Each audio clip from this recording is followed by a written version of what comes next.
हजरत मौलाना अब्दुल्ला गुरदासपुरी रहमतुल्लाह अलैह फरमाया कर सन दमिश्क दी जामिया मस्जिद दे अंदर मगरिब दी नमाज तो बाद मौलाना दे कोल एक बंदा आ गया आके कहंदा मौलाना मैं बड़ी दूरों आया तो सफर बड़ा लंबा करके आ बसां दा दौर कोई नहीं पैदल करना या जनाब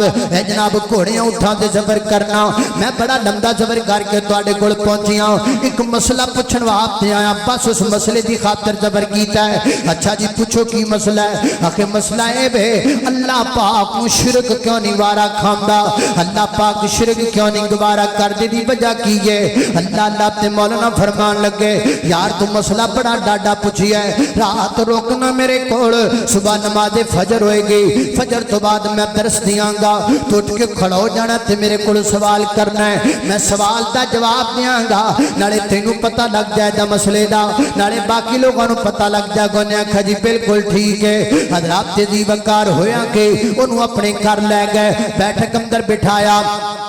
निके कमरे चो और निके दरवाजे चो आप घर चले गए और जाके अपनी दौजा मोहतरमा नूं फरमान लगे कर्मा बाड़िए परौना बड़ा डाडा है बड़ा खास जा परौना आ गया है ओदे शाम दे खाने दा ते मैं बस्तबंद कर दिता है अलबत्ता सुबह दा नाश्ता ओदा आपां बनाना है। अच्छा जी नाश्ता बनाना है ते ठीक है बनाना आखा जी आम नाश्ता नहीं बनाना नाश्ता बड़ा कुछ तगड़ा जा बनाना है। उन्हें आखा जी तगड़े दा की मान है? आखे तगड़े दा मान है वे देसी घ्यो दे परोठे होने चाहिए ने चोंदे चोंदे ते देसी घ्यो दा हलवा होना चाहिए तरदा तरदा एडा बड़ा ठुल्ला मक्खन दा भरिया आना चाहिए ते चिट्टे खालस दुध दी सफेद रंग दी खीर होनी चाहिए उत्ते गिरियां बादाम लगे होने चाहिए ने ते उत्ते किशमिश भी लगी होनी चाहिए। मुझे पानी आया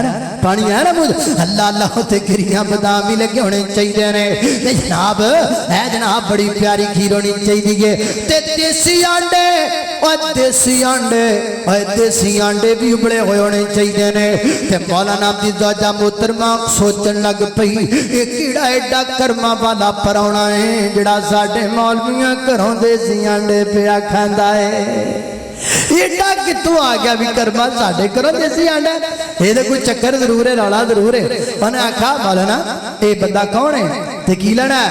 उन्हें कहा भी जेड़ा आवे तेन दसिया करा कौन आया की लेना बस बंदा परौना है तू छेती छेती इंतजाम कर हुण तेन हर गल तो नहीं ना दसिया नहीं मम्मी इन्नी देर हो गई है तुहाडे नाल रहिंदा मैनूं भी सारा पता है ये कोई चक्कर जरूर है इंज नहीं हो सकता जिन्नी देर तक तुसीं मैनूं दसिया ना ते मैं उन्हें आखा तू रौला छड्ड तू ये वेख भी समान हैगा कि नहीं जे नहीं हैगा तो मैं दुकानों फड़ के लियावां आइटमां पूरियां करां देसी घ्यो दे परोठे जरूरी ने हलवा जरूरी है खीर जरूरी है ते मक्खन जरूरी है इहदे तो बगैर गुजारा नहीं। वो जो आवाज़ उचिया हुई ना ते बैठक च भी आवाज गई ते परौने ने भी कन लै भी इधर किहड़ा खबरनामा चल खलोता है ये रौला की है? अल्लाह अल्लाह अल्लाह ओ हुण कवे भी बना ते ओ को कवे ना ना ना ना ना मैं ते कोई शै नहीं बनानी जिन्नी देर तक तुसीं ये दसिया ना भी ये परौना आया कौन है ते आया की लैण। बड़ा रौला पाया मौलाना पर बीबी अड़ गई। बीबी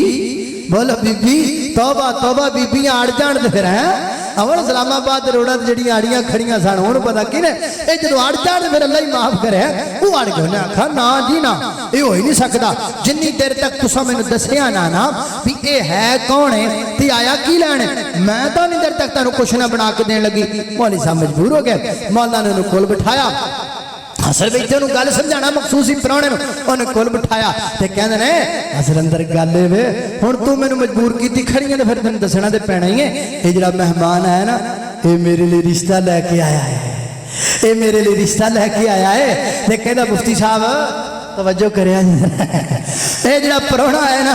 ये मेरे लिए रिश्ता लैके आया है ते मैनू कहंदा लड़की खूबसूरत है खूबसीरत है मदरसा पढ़ी हुई है ते तुसीं ओहदा निकाह कर लो। बस इन्नी गल करन दी देर सी ते फायरिंग शुरू हो गई ठा ठा ठा उन्हें जनाब चुकिया फूकनियां मारी ते चिमटा मारे ते तवा जनाब उन्हें घुमा के सट्टिया ते कंध ना जा ठुकया। मौलवी साहब बेचारे भांडा ठीकर कट्ठे करते फिर तो सुट दी फिरे ओ लैके आनो सट देवे लैके आनो सट देवे ठा ठा सारी रात वक्फे वक्फे ना फायरिंग होती रही, सारी रात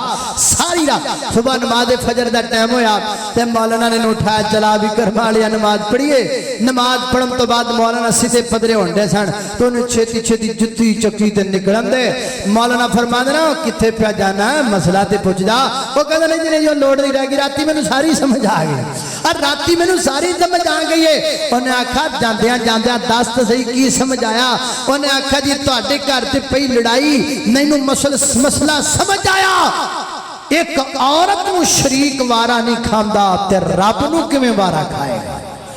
अल्लाह अल्लाह अल्लाह, एक औरत नूं शरीक वारा नहीं खांदा जिहड़ी 2.5-3 मरले दे मकान विच रहन वाली है ते है भी एक मर्द दी मनकूहा जिहदा खामद पति है। पति माना मालक हुंदा है। अल्लाह अल्लाह जिहदा खामद मालक है, 4 मरले दे मकान विच रहन वाली बीबी शरीक नूं वारा नहीं खांदा तो पूरी कायनात दा शहनशाह, पूरी कायनात दा बादशाह शगुफरे दे दोस्तों असल अंदर गल है बे शरीक किसी को भी वारा नहीं खांदा। गद्दी नशीन साहब अपनी गद्दी दे किसी नेड़े नहीं लगन देंदे, पीर साहब अपनी मसनद दे किसी को बहन नहीं देंदे, सदर साहब इको वक्त अंदर कले सदर ने, वज़ीर आज़म इको वक्त अंदर ने। अल्लाह जानदा दुनिया दा कोई बंदा भी शरीक वारा नहीं उन्हों खांदा। ए धन जिगरा फिर मेरे मालिक दा ही होया ना, जिन्नू दिल करदा है चुग के रब दा शरीक बना देंदे हो। तू तियां दित्ती जा, तू पुत्र दित्ती जा, तो मुश्किल कुशाइयां कीती जा, तो आजब दरवाइयां कीती जा, ना ना चन्ना होने च नहीं होना। हुण अल्लाह पाक दी तौहीद दी आना है, हुण अल्लाह पाक दी तौहीद दा पैगाम आम करना है। इस मेरे मुल्क विच बदअमनी दी एक वजह यह भी है जिथे किलोमीटर ते रब दे मुकाबले में शरीक बने पे कौन, जिथे नमाज पढ़न वाले घट होण, कब्रां ते सजदे करन वाले ज्यादा होण, जिथे हर महकमा खसारे विच होवे, कब्रां वाला महकमा तरक्की ते जांदा पिया होवे। हज़रात ते जीव घर उत्थे रहमत किवें आण गियां, उत्थे बरकतां किवें आण गियां। आओ अल्लाह पाक दी तौहीद दी इस बात दी मेहनत करिए, शिरक दी नफी दी मेहनत करिए, जिवें मेरे पैगंबर ने इस काम लई मेहनत कीती है।